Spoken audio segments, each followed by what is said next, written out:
is up, TBC? Welcome back to yet another video. If you want to help support your boy, go ahead and pick up one of these TBC t-shirts. They are super fire. I don't know how long they're going to be on the website. Link will be down in the description down below. Go check it out for yourself. Pick one up for your brother, your sister, your mother. Now, without further ado, guys, let's jump into today's video.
The noise that you guys just heard right now, the muffler pops between the shorty blow-off valve, which sounds really good in the Ecoboost Mustang, I cannot begin to tell you. This also goes for as well as the RRS and the ST. You can get this for, they're just a little bit different, probably a little bit smaller as well. If you don't know how to work that shorty valve, go ahead and look down in the description down below. There's going to be a link right there of my mod video, and in that video I do show how to work the blow-off valve and what you have to do to increase or decrease the sound effects that comes off of it. The blow-off valve by itself sounds really good, as you just heard.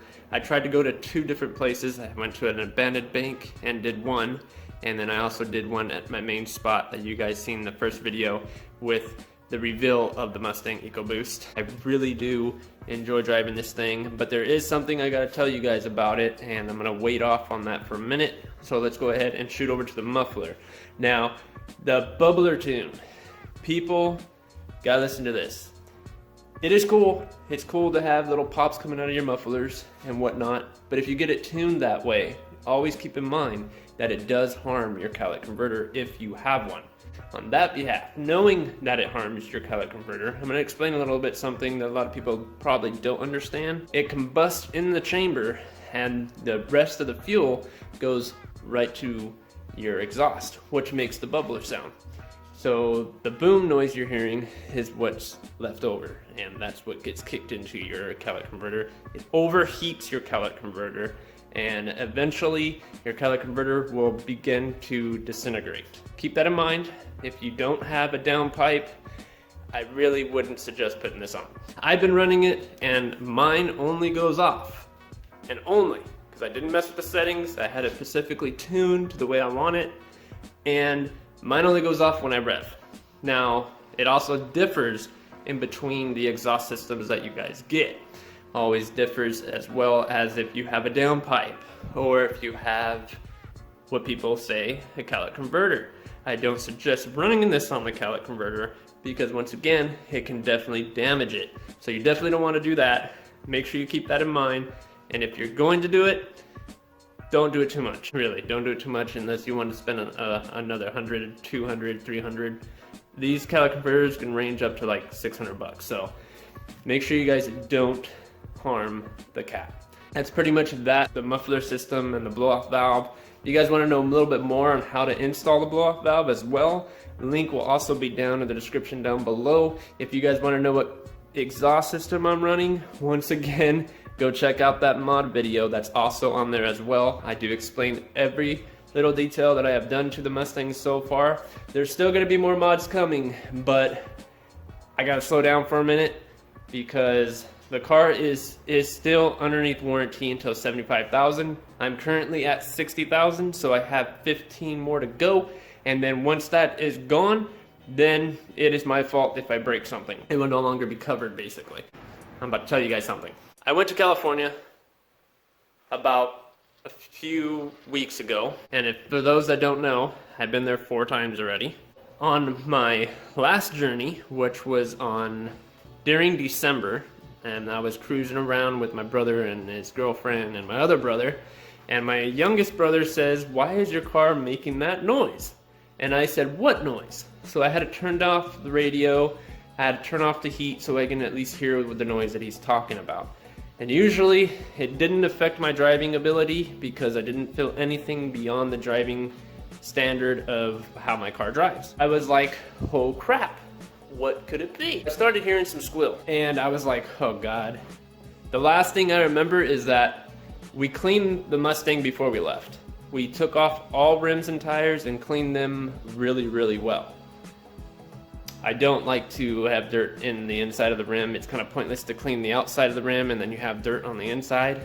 I mean, come on. You don't clean your car properly, guys. It's not gonna look that great. I was like, oh God, maybe it could be that the wheel is sitting wrong, or maybe we sprayed something that we shouldn't have and it's rubbing. But then I started thinking, I was like, wait a minute. That's starting to sound like rubber. Like rubber is grinding. It's pretty much what it sounds like. And after I brought it home, I started hearing it a little bit worse and it started getting kind of weird.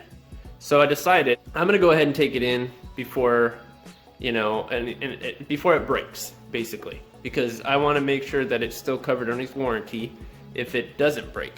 Now, keep in mind, I wasn't hard on it during the whole travel out to California. I was actually cruising the whole way out there. I was not hard out there either, because cops are a dick out there. If you guys know the cops in LA, they are horrible. I wasn't hard on her at all during that time. Now, I took it in on Friday, and they told me that it is the center support bearing. The drive shaft is kind of having a slight move out of the bearing, and it's kind of going up and down, up and down, up and down. You know, usually when your bearing goes out, your drive shaft moves, and if your drive shaft moves, go get it looked at. The drive shaft was the main priority for me now. After he told me that, I was like, oh smokes. Okay, so I work at O'Reilly's, for the ones that don't know, and I try to look for the center support bearing at my work. Now, it also hit me as a bill. Ford decided, why the hell they decided this? The center support bearing is embedded into the drive shaft. So you cannot just get a center support bearing. It doesn't work that way. If you break that, you gotta get a whole new drive shaft. The whole entire 9 yards of a drive shaft. Now, this guy did say that he has a buddy that can fabricate it into a full drive shaft, but I'm not really going that route. For 850 bucks, to be honest, a few hundred more, and I can get a carbon fiber drive shaft. And even those are not even a single drive shaft. They're still two. So it's a little built a little bit better. Let's just put it that way. They're built better. They can handle more. They do brake, but my car doesn't make that much power yet. Eventually in the future, my plans are to get a carbon fiber drive shaft. That is what I want to do. So this problem, whenever it occurs, it will be underneath warranty, and I can just easily just exchange it, get the new one here, put the new one on, and we're fine and dandy. Now, if you buy it without the extended warranty, then well, you're screwed, and you gotta buy another drive shaft. But my car, like I said, doesn't make that much power yet. As far as the rest of the mods go, guys, the interior, exterior, I really do want to do a lot, and I'm going to make a separate video for that. So if you guys have not yet smashed the subscribe button, you might want to do that. And then in the further future of the Mustang build, I'm going to go over what I want to do to it, and what is my plans to make her into a show car. At 700 subscribers, ladies and gentlemen, I'm going to be giving away Most Plus LED Turbo Plug-and-Play LED lights for your guys' car. These are H11s, so if you have an H11, you want to be a part of this giveaway, go ahead and shoot over, and you guys can go ahead and check out these nice LED headlights or fog lights if you want to use them for that purpose. So at this point, you guys should know exactly what to do. Smash that subscribe button. Don't forget to hit the bell on the side so you guys get notified when I do post a video. Let's try to get this video 1,000 likes. Don't forget to share this video with your family, your friends. Just give them a computer and tell them to share this video right now. And I want to give some props out to my sponsor. If you guys need brake pads, rotors, calipers in any segment, go ahead and check them out. Link will be down in the description down below. They are the best pads and rotors you guys can get. I've been writing on them for a long time now, and the video for that is going to be here on TBC. So make sure that you smash the subscribe button. By the way, guys, if it ain't tough, it's not worth building. My name is Chris. You guys were just watching Tough Fails. I'll see you guys on the next banger.